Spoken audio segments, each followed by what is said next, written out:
Hello everyone, welcome to Premix by Sleepy Classes. Premix में हम 6 days a week subject wise आपके लिए 5 MCQ questions लेकर आते हैं आपके कॉम्पिटिटिव एग्जाम्स के लिए। आज साइंस एंड टेक्नोलॉजी से रिलेटेड क्वेश्चंस के ऊपर नज़र डालते हैं। पहला क्वेश्चन आपके पास ग्रीन कॉरिडोर से रिलेटेड है, तो आपको बताना है ग्रीन कॉरिडोर के कॉन्टेक्स्ट में कौन सी स्टेटमेंट जो है करेक्टली डिफाइन करती है ग्रीन कॉरिडोर को। पहला ऑप्शन कह रहा है कि ये कार्बन न्यूट्रल हाईवेज़ हैं। दूसरा ऑप्शन है कि रिन्यूएबल एनर्जी प्रोजेक्ट्स हैं जो हाईवेज़ के अराउंड जिनको लगाया जाता है उनको हम ग्रीन कॉरिडोर बोलते हैं। Third one is demarcated cleared out road route for organ transport and the fourth option is none of the above. तो आपको बताना है कौन सा ऑप्शन जो है करेक्ट है। You can pause, think about it. Correct answer is answer C. So आपका जो सी ऑप्शन है that is the correct answer. Although थोड़ा सुनने में काउंटर इंट्यूटिव लग सकता है। एंड एक इंपॉर्टेंट चीज़ क्या है कि इससे बिल्कुल जो parallel ministry of road transport and highways का भी एक प्रोजेक्ट है that is known as green highways. ठीक है।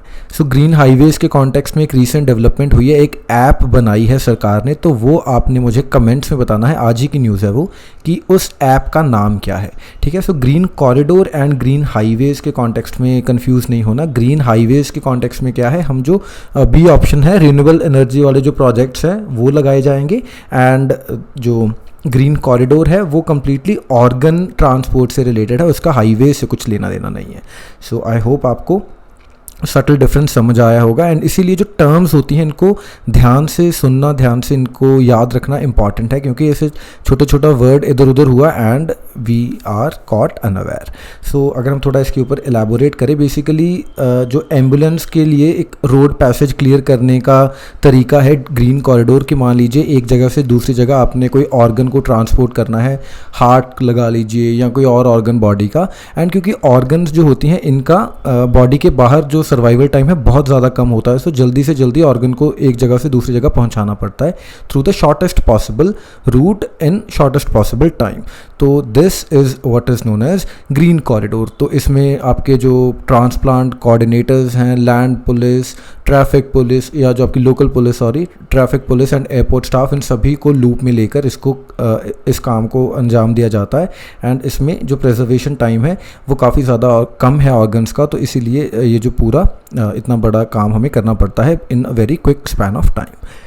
सेकंड क्वेश्चन की तरफ चलते हैं। आपको बताना है दोनों स्टेटमेंट्स में से कौन सी स्टेटमेंट करेक्ट है। पहली स्टेटमेंट इज़ कि जो फ्लाई ऐशेज़ होती हैं, सारी तरह की फ्लाई ऐशेज़, उनमें सीमेंटेशियस प्रॉपर्टीज़ होती हैं। यानी सीमेंटेशियस प्रॉपर्टी का मतलब क्या है, the ability to bind. Cement भी तो यही करता है ना कि आपका जो ब्रिक्स हैं, ब्रिक्स को एक दूसरे के साथ जोड़ने का काम करता है जो आपका मोर्टार है ना। अगर आपने सिविल इंजीनियरिंग की है तो you'd be better aware of this stuff कि जैसे सीमेंट से पहले लाइमस्टोन को यूज़ किया जाता था एज अ सीमेंटिंग मटेरियल। तो पहली स्टेटमेंट कह रही है कि सभी फ्लाई ऐशेस ये प्रॉपर्टी एग्जिबिट करती हैं। Second statement is carbon and calcium जो हैं वो मेन कॉन्स्टिट्यूएंट एलिमेंट्स होते हैं फ्लाई ऐश के। तो यहाँ पर आप please, it is although understood only, लेकिन यहाँ पर लिखा होना चाहिए जैसे। सो कॉन्स्टिट्यूएंट एलिमेंट्स कौन से होने चाहिए फ्लाई ऐश के, they are carbon and calcium mainly. तो आपको बताना है कौन सी स्टेटमेंट करेक्ट है। You can think about it. The correct answer is option C. 1 और 2 दोनों ही स्टेटमेंट्स करेक्ट है। सभी फ्लाई ऐशेस में ये प्रॉपर्टी होती है, लेकिन जो कितनी अमाउंट ऑफ वो सीमेंटिंग प्रोवाइड करेंगे वो डिपेंड करता है किसके ऊपर, कार्बन और कैल्शियम के कंटेंट के ऊपर। तो इसीलिए काफ़ी तरह के हमारे पास फ्लाई ऐश होती है एंड अकॉर्डिंगली किसको सीमेंट में यूज़ करना है, क्योंकि फ्लाई ऐश को as a replacement of cement भी यूज़ करते हैं। जैसे आपने सुना होगा 43 ग्रेड का सीमेंट है, 53 ग्रेड का सीमेंट है ना, तो उनमें कितना कंटेंट सीमेंट का रिप्लेस करके फ्लाई ऐश इंट्रोड्यूस किया गया है, वो सब चीज़ों की वेरिएशन होती है। तो कोई सीमेंट जो है वो आपकी फाउंडेशन के लिए अच्छा है, कोई सीमेंट जो है वो जो वाटर वाले एरियाज़ हैं जहाँ पर मान लीजिए आपने रिवर बेड के अराउंड कुछ कंस्ट्रक्शन करनी है, या फिर आपने जो बीचेस हैं वहाँ पर कंस्ट्रक्शन करनी है जहाँ पर कंटिन्यूसली वाटर आता रहता है, तो अकॉर्डिंगली जो ग्रेड्स हैं फ्लाई ऐश का कंटेंट है उनके ऊपर डिपेंड करती हैं ये चीज़ें। सो अगर हम इनको समझें, फ्लाई ऐश क्या है, बाय प्रोडक्ट है पल्वराइज्ड कोल का इन इलेक्ट्रिक पावर जनरेटिंग प्लांट्स। जैसे जो आपके थर्मल प्लांट्स होते हैं तो उनमें हम कोल को यूज़ करते हैं एज द रॉ मटेरियल जिसके थ्रू हमें इलेक्ट्रिसिटी बनती है। तो फ्लाई ऐश वो कंपोनेंट है जो अदरवाइज जैसे दो तरह की ऐश होती है, एक बॉटम ऐश है एंड एक फ्लाई ऐश होती है। तो जो बॉटम ऐश है वो तो हमारे थर्मल प्लांट के बिल्कुल नीचे से हम उसको रिकवर करते हैं, that is the name bottom ऐश।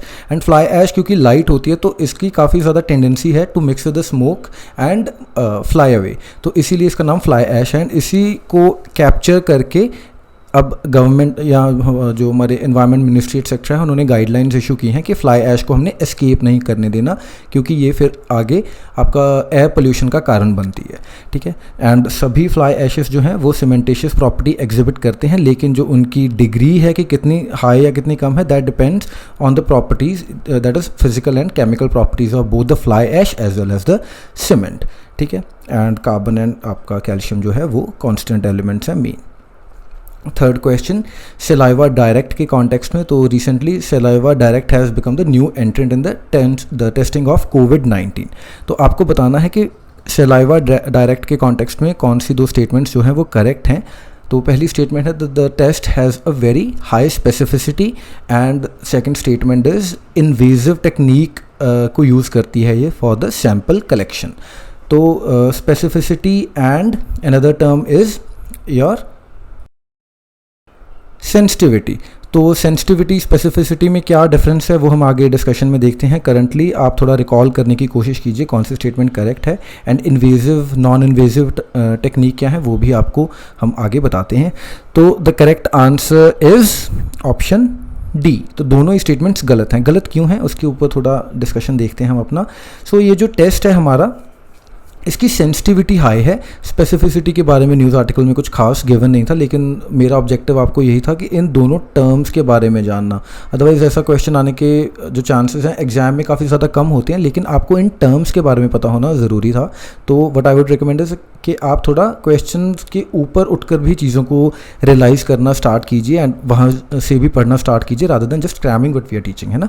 ये तो चलो इंपॉर्टेंट है ही, अब आपको ऐसी चीज़ों की जो नॉलेज है वो तो बढ़ती जा ही रही है, लेकिन अगेन जो एक एग्जामिनर के पॉइंट ऑफ व्यू से अगर हम देखें तो कि उन्होंने किस बेसिस के ऊपर क्वेश्चन बनाए हैं, या जो यहाँ पर हमारी जो कोशिश रहती है कि ऑल दो न्यूज़ आर्टिकल कुछ और चीज़ से आता है, लेकिन व्हाट वी वांट इज़ कि हम उसको कैसे हमारे यूपीएससी सिलेबस से चीज़ों को लिंक करें, वो हमारी कोशिश रहती है। तो आप भी कुछ ऐसा ही करने की कोशिश कीजिए, ठीक है। ओके, सो जो इसकी सेंसिटिविटी है उन्होंने 88 से 94% तक रेंज की है, एंड 90% अगर सेंसिटिविटी आ जाए तो उसको हम बहुत अच्छा टेस्ट मानते हैं।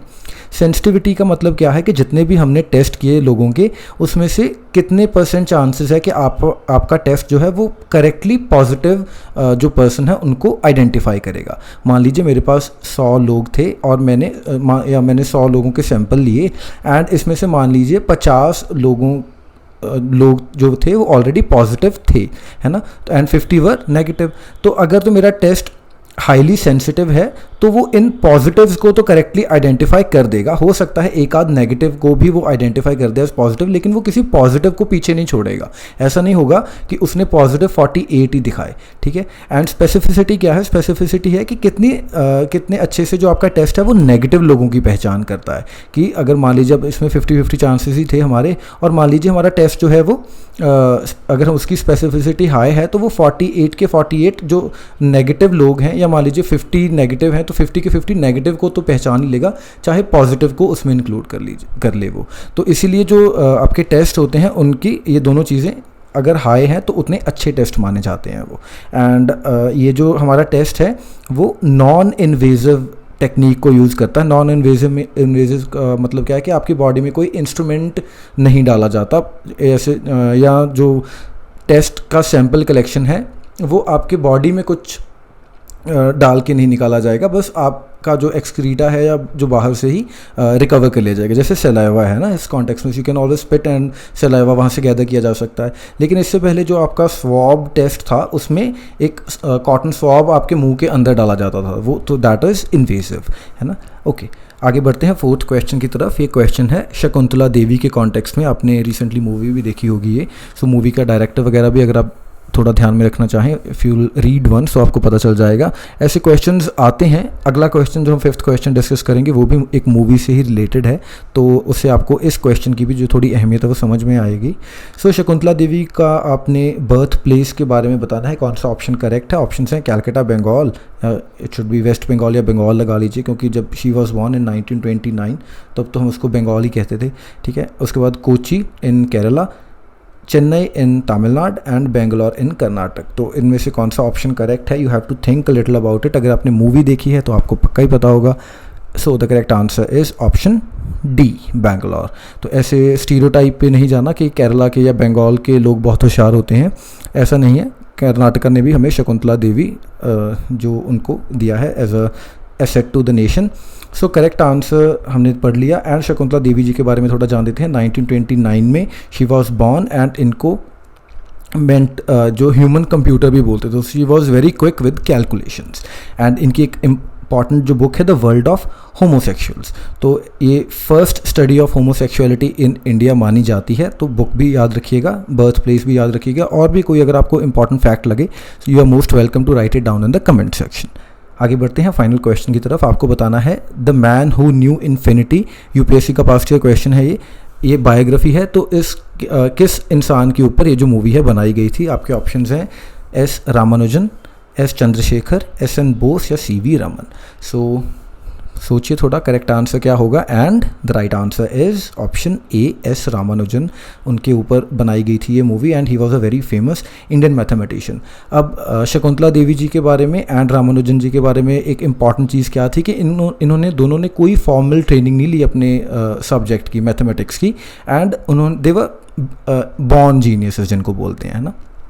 सो रामानुजन जी भी 1920 के around he was born and British era के ही, ब्रिटिश रूल के ही दोनों जो ये फेमस मैथमेटिशियंस थे। So that is all in the context of this video. And before we conclude एक छोटी सी अपील आप लोगों से कि अगर आपको पसंद आ रहा है हमारा जो फ्री कंटेंट है, आपको लग रहा है आपके काम में कहीं वैल्यू ऐड कर रहा है, तो you are most welcome to like the video, या आप और तरीक़ों से कंट्रीब्यूट कर सकते हैं, जैसे हम रोज़ डिस्कस करते हैं कि आप कमेंट कर सकते हैं, वीडियो को शेयर कर सकते हैं आगे, या अगर आप चाहें तो आप हमारे चैनल, आप हमारी वेबसाइट पर जाकर डोनेट कर सकते हैं। अगर आपको वीडियो पसंद नहीं आता तो you are most welcome to dislike the video as well, है ना। And that is all in the context of this video. Thank you for watching.